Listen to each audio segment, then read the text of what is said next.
and welcome to Live in the Hive. It's Sunday night. I'm Michelle Eagleton, and you're watching the only online magazine show dedicated to theatre across Greater Manchester. Are you ready for 30 minutes of entertainment? Because we are jam-packed tonight with some brilliant guests for you. Joining us on the show, we've got actress Allie Dart. She is playing Sebastian in Unfortunate. Now, this is a brilliant musical based on the life of Ursula the Sea Witch. Remember her from The Little Mermaid? This is going to change the way you saw Ursula forever. And if you like a bit of comedy, well, you can't get any better than the wonderfully hilarious Justin Moorhouse. He's going to be telling me all about his Stretch and Think tour, which is coming to Oldham Coliseum next week. And honestly, we have so many laughs. On top of that, though, every week what we do is we bring you this. We bring you Greater Manchester Theatre News. And tonight it is a little bit different because we are taking a sneak peek behind the scenes at the wonderful Palace Theatre in Manchester. And there's going to be things to look out for. You're going to see the theatre in a completely different way. I'm not giving away any more than that. You will just have to stay with me. Now, if you're watching us on the I Love Manchester Facebook page, big welcome there. Of course, it's the iconic city brand that is dedicated to community and culture. Or you might be watching us on Live in the Hive, our very own Facebook page. Wherever you are, whatever you are doing, are you ready for some theatre fun? All right, well, let's kick off tonight in a great way. I talked to the wonderful Justin Moorhouse earlier on this week. I pinned him down. He's just come back from the Edinburgh Festival with his Stretch and Think tour, doing a few previews. And of course, I had to find out what it's all about and how he became as funny as he is. Take a look at this. I write all the time, but I'm doing normal gigs and gigs here, there, and everywhere. And I try little bits out, and I put things on into the shows that are already happening. And then you start writing new bits, and you go to new material nights, and that's sort of like where stuff can really sort of like live or die. Really, the kind of idea that a joke is only as good as an audience accept it.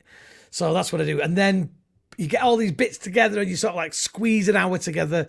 And then you do previews. So I did previews all over the north, really, for 2 months, finishing off at the Royal George in Saddleworth, which is an amazing comedy club. If anybody's ever been there, it's amazing. It's the best comedy club in Manchester, easily. And then go up to the Edinburgh Festival and do it 30 times. So what I'm saying is, by the time I get to Oldham Coliseum, should work. It definitely should work, shouldn't it? Yeah. I've heard what you're going to be discussing, and honestly, it just sounds hilarious, right? So we've got a bit of meditation in there, a bit of yoga. Mm-hmm. We've got Madonna. We've got Droylsden. Droylsden? What's that all about? I don't want to give too much away, but I like how people say Droylsden when they live in Droylsden. They go, "Where do you live?" They go, "Droylsden." It's like they're spelling it in the Reds. And I say the people in Droylsden are the kind of Mancunians that ask you a question but answer it for you. So they'll go, "Have you been on holiday?" "Yeah." "Have you had your dinner?" "No." Give me a chance. Like, you're the world's worst quizmaster. You're not even giving me a chance to answer you. It is so true, honestly. I bet people having a conversation with you, though, Justin, think, am I going to be in his material on his next tour? This is one of my pet hates, is that, not hates, but people think that I am listening to them all the time and picking up things, which you do naturally. But then the other thing is I can say something like, "Oh yeah, Michelle, my Auntie Joan, well, she died last night." And then you'd be going, "Go on." That's punchline. Yeah. No, you're doing it right. But sometimes people think that I'm joking. They'll go, "You're joking, aren't you? Aren't you?" "Yeah, she's alive." No. And I go, "No, she's not alive. She's my Auntie Joan." But just so we know, I haven't got an Auntie Joan. It's not because she died. I never had one. So there you go.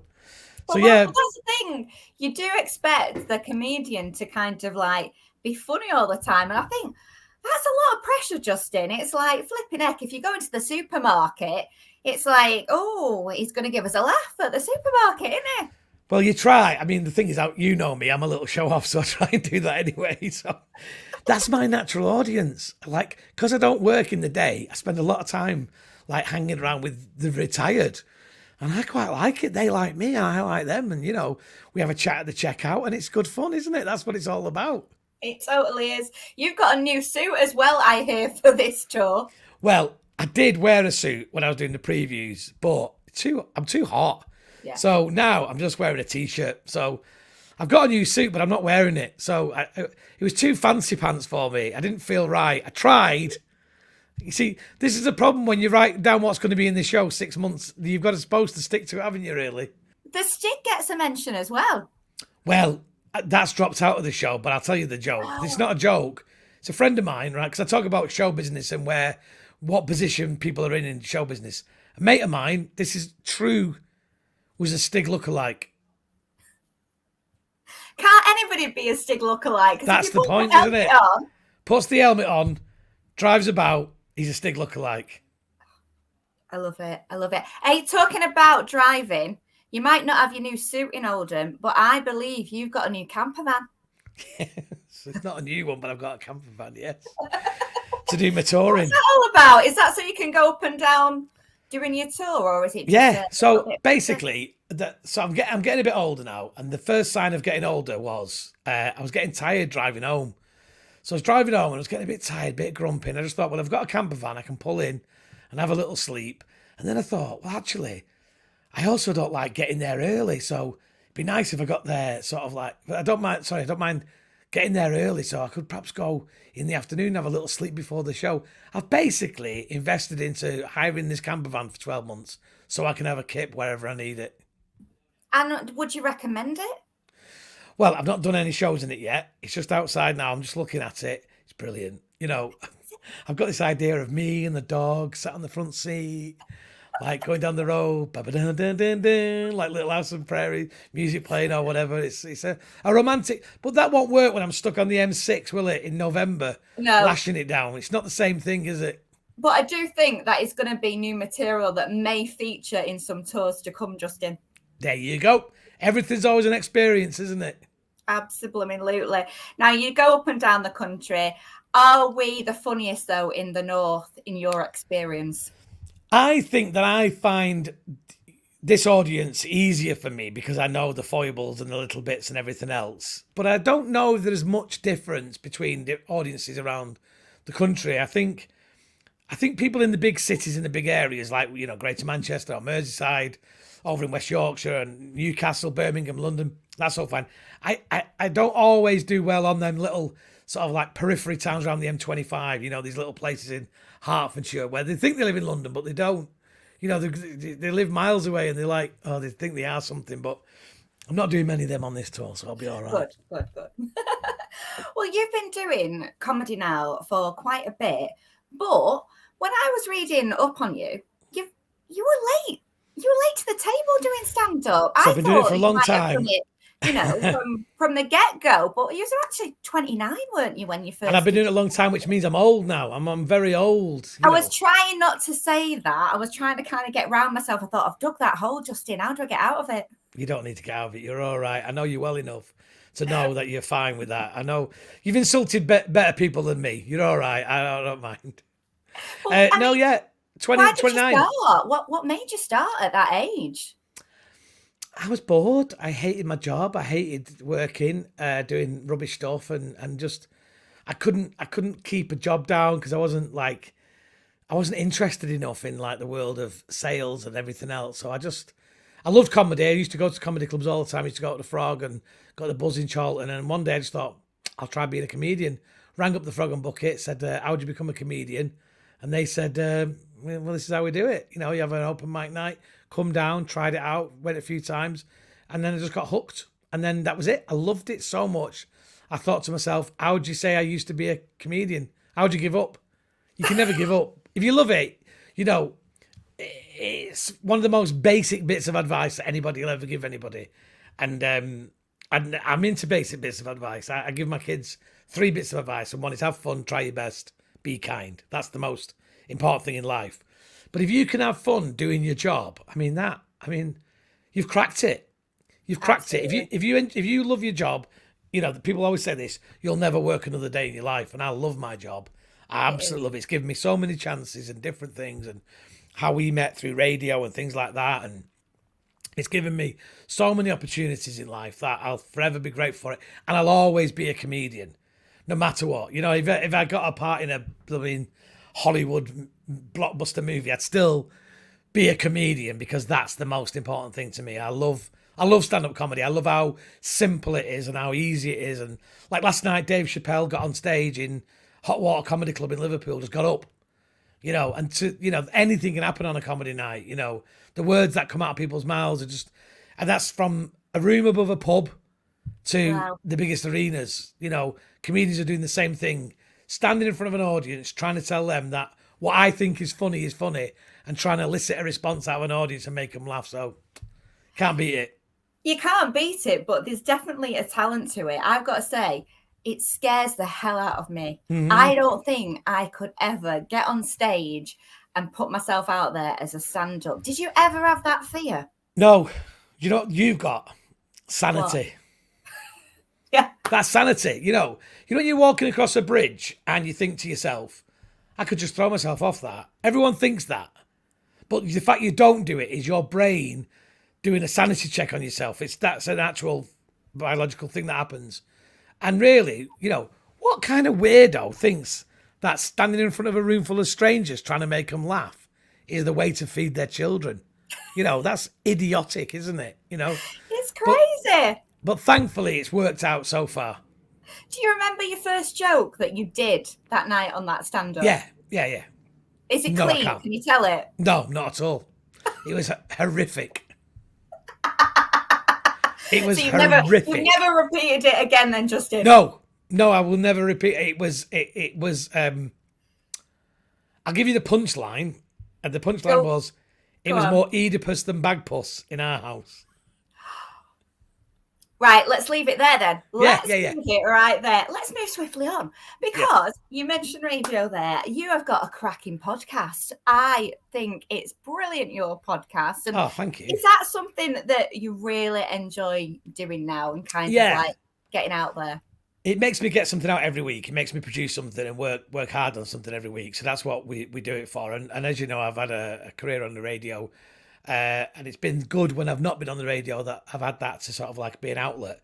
But, you know, it's just something that you can produce every week, and it's a way of connecting with people, and it's free, you know, it doesn't cost anything to make, it doesn't cost anything to buy. So I like it. I like having a laugh doing it, and you get a different audience, you know, and people feel like they know you and they get involved in your life. I mean, it's a slice of my life. If people haven't heard it, it's just me going around recording my day as I go along, and then me and my daughter sit down at the end of the week and we chat about it. And she's becoming the real star of it now, not me. So I might have to pass it over to her one day. Does she think then Dad's funny? Does she? You know, I think she does. Yeah, I think she does. She likes comedy.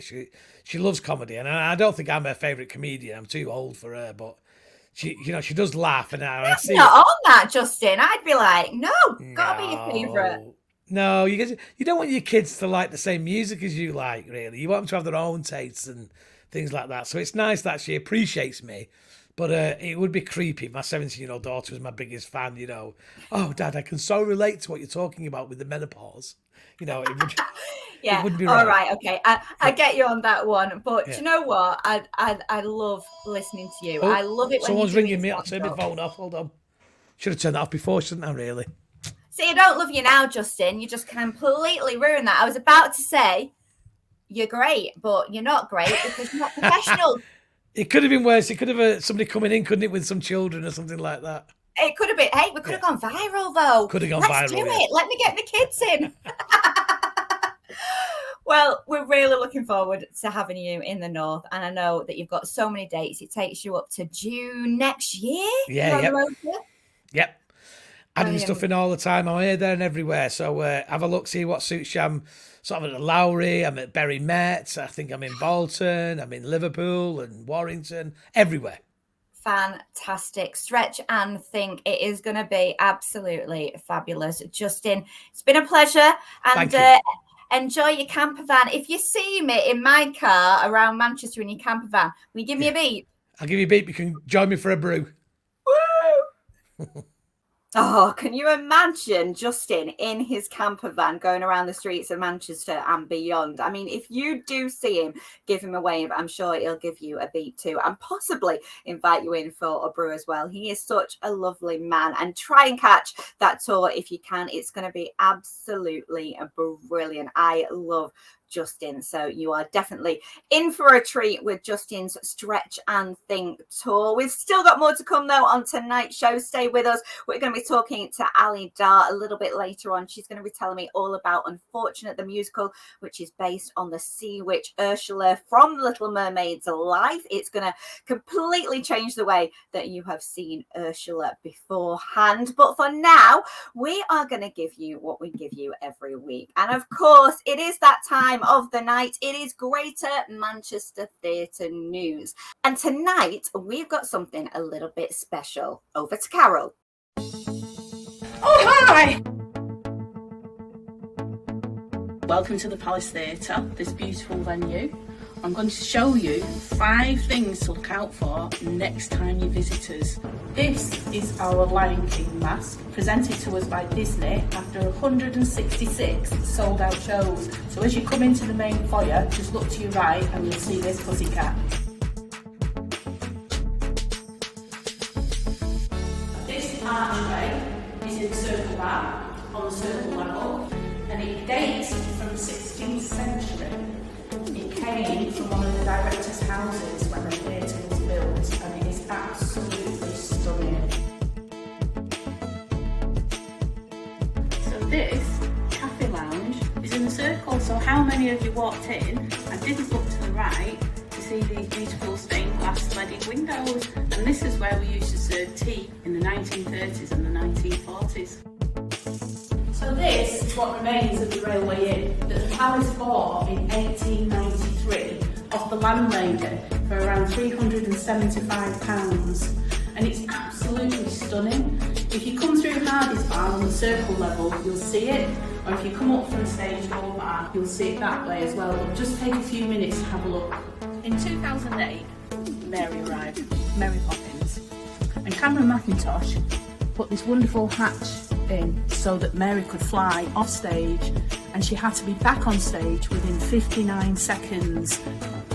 So that's the end of our little taster of the tours, and look out for the tours being advertised soon on our social media. It's been lovely showing you around the place I love the most. Thanks, Carol. What a great thing to look behind the scenes at such a wonderful theatre like the Palace Theatre, steeped in history there. And I know I, for one, are going to be looking for those 5 things on my next visit. Now, talking about great theatres, what is coming to the Lowry this week? Well, a new musical. I say it's new. It's been around for a couple of years, but it is still fresh out of the box. It's called Unfortunate, the Untold Story of Ursula the Sea Witch. And there's only one sea witch around, the sea witch from The Little Mermaid, but this is Disney as you've never seen it before. And to tell us more about it, I caught up with Allie Dart earlier this week. If you like The Little Mermaid, then you'll probably love this, but at the same time, it may ruin it for you forever. we focus on Ursula, the amazing diva villain that she is, and I think everyone's been waiting for her origin story for so long. And we dive into that. We see how she was as a teenager and basically what happened to her to bring her to where she is in The Little Mermaid. And then we go through The Little Mermaid and see that everything was actually all her idea. No spoilers, but she is amazing, iconic, and the brains behind everything.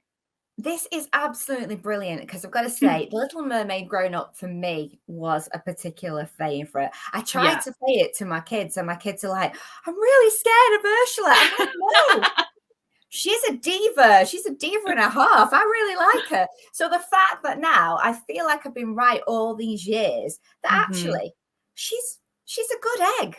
Exactly. She's just misunderstood, you know. She wants the power, don't we all? And she's not afraid to be a bit nasty to get to where she wants. And I think that's okay when you're Ursula as well. Exactly. But as I did say before, it's not Disney-ish because there is a little bit of how's your father? Naughtiness. And a little bit of swearing going on, but I It is, listen to yes. the soundtrack, Ali. Yeah. It's hilarious. It is brilliant. It is definitely not for kids. That is what we want to stress. It is an adult retelling of The Little Mermaid. But we do have, some of the songs that people will know from The Little Mermaid film, but they are retold in a parody way, which sometimes just lends itself to a little bit of filthiness, a little bit of naughtiness. It's all tongue-in-cheek. It's all very, very fun. And yes, there is a bit of swearing, but if you like a good night out, lots of laughs, it's so much fun. Grab a drink, come along, because it is honestly laugh a minute. And I say it's kind of new and fresh. To me, it is. But this really has been going since 2019 and just kind of morphing and developing as it's gone, hasn't it, Ali? Yeah, we did it in 2019 at the Edinburgh Fringe first, and we sold out the whole run, which is incredible. We were not expecting that at all, but it got such an incredible response. Like, clearly, because of who Ursula is, everybody knows the character, and they really want to see her on stage. They want to see her come to life and have her own spotlight as well. And then from then, we did a little Christmas tour, and we always wanted to bring it back because it went down so well with the fans. And then obviously the pandemic hit, so we've just been waiting and had so many plans, making it bigger and better, and there's more jokes, there's more songs, there's more filthiness, there's more fabulousness, and now we've got a full 2-hour production of just so much fun and Disney parody. And the reviews that it's got along the way have been incredible, and it does make you feel really excited reading those, thinking, oh my gosh, this is coming to the Lowry very, very soon. It'll be on our doorstep. But a lot of people have said, this is doing what kind of Wicked did for the Wizard of Oz, and it's just really having that effect because, as you say, it's changing, it's switching the perceptions that we've had for all this time, and it's something that I love. Yeah, exactly. Yeah, a lot of people have compared it to Wicked, which is such a big compliment as well, because Wicked is one of my favorite musicals. So yeah, we show Ursula's origin story, and we give her, the limelight that she deserves, and she basically gets the happy ending in the end, hopefully. So that's I hope you've not spoiled it. No, there are so many twists and turns in there. There are no spoilers, I promise. Now, let's get down to the nitty-gritty, though, because you, my friend, are Sebastian the Crab. I mean, come on, what a role is that one? I love that. How do you feel playing Sebastian? Oh, I love playing Sebastian so much, not only because of the fun physicality that I can bring, because I love, all of the crab stuff. I've got castanets as my pincers. I'm in this amazing orange suit with this adorable orange bowler hat, and it's just so much fun. There's also a little twist in there as well when it comes to his character and what we've done with it. So you have to come and see the true effect. But it's so much fun to play such an iconic character, and he has so much good relationships with all of the different characters on stage, with Ariel, with Triton, with Eric. He gets to play with everyone, which is really, really fun. Oh, do you know what as well? We're saying it's fun. We're saying, you have a laugh. But I also think there's quite some serious messages in it as well for like body image, being who you want to be. There's that a lot of people are taking away from this musical when they've seen it, right? Yeah, exactly. Yeah. Fat Rascal Theatre, which is our theatre group, we always basically we make comedy musicals. They always have women at the forefront. That is one of our main things, and they always have a little message in there that is just weaved in. It's not in your face, it's just weaved throughout, and then people come away just maybe they've learned something, maybe they're thinking a little bit more about something. And this one is definitely that. We want people to come away not only having a few songs in their heads and having a great night with their friends, but also thinking about perceptions and prejudice and body image and just feeling okay in your own skin, because that is definitely what Ursula is all about. Oh, 100%. Now, have any people been tempted to dress up coming to see this? Because it seems the type of show that you 100%. might get that cult following, Allie. Oh yeah. We've had many Disney fans. Not only have they had like the cool, you can get those cool like Ursula t-shirts, or the Bad Girls Club with all of the villains, but we've had like full head to toe people like Purple, or people as Ariel, people with Flounder, Flounder merchandise, all of that, and we highly encourage it because we love it so much. So please, I don't think we've had a Sebastian yet, actually. So if anybody wants to dress up as Sebastian, I would really love that. I've got the orange on. This might work. I could do a makeshift half of my costume.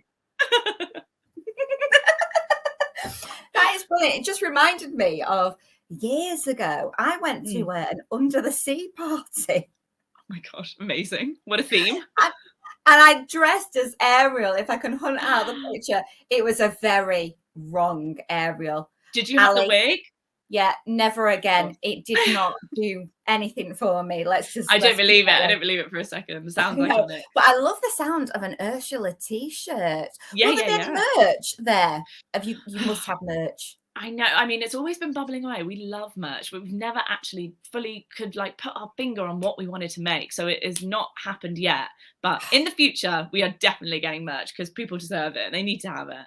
Oh, definitely. I could see that really, really taking off. Because for me, it does sound like this is something that is very kind of Six-like. We've mentioned Wicked before. Yeah. And just needs to be seen by lots of people because we do need that. Forget the Lord Webbers. I know. Or the Cameron McIntosh and all this. This is what it's the about. New musicals. Yes, exactly. Yeah, we're starting in Manchester and then we're going on to like 4 other places all across the country, and we're just so excited to bring it to all our new audiences, get new people in to see this fun, fresh musical. I really hope they enjoy it. I'm going to put you on the spot. I'm going to ask you for your favourite part of the musical. Is there anything they'll need to look out for? Have you got a favourite song? All of the songs, I think, are amazing. They get stuck in your head so easily. My favourite is probably Unfortunate, which is obviously the title song, but it is such a banger. It is so much fun. You've got Ursula, Ariel, and her 2 sidekick eels on stage doing a banging dance number. It's just a party on stage. So that is probably my favourite one. Brilliant. I am so looking forward to that. I cannot wait. I'm going to be racing to the Lowry. As I say, this will be part of my costume now. Yes. The Sebastian is coming your way at stage door. Be very scared. Never. I'm excited for it. Oh, I'm going to be racing to go and see that show next week at the Lowry. It sounds absolutely brilliant. But remember, don't take the kids. I think that is definitely an adult-only show there. Fantastic. I've had some great people on the show with me tonight on Live in the Hive. A big thanks to Justin Moorhouse and Allie, and of course Carol from the Palace Theatre. I hope you've enjoyed it. Remember, if you are going out about in Manchester, there's only one place to go and visit to find out what's on, where to go, where to eat and drink, and of course that is with our friends I Love Manchester. And if you want to follow us throughout the week and see what we get up to when we're going out and about with the theatre world, then do give us a follow. We're on Twitter and Instagram at Live in the Hive 21. And of course, we're back here on Facebook next Sunday night at 8 o'clock. I will see you then. Until Sunday, have a great week. Bye for now.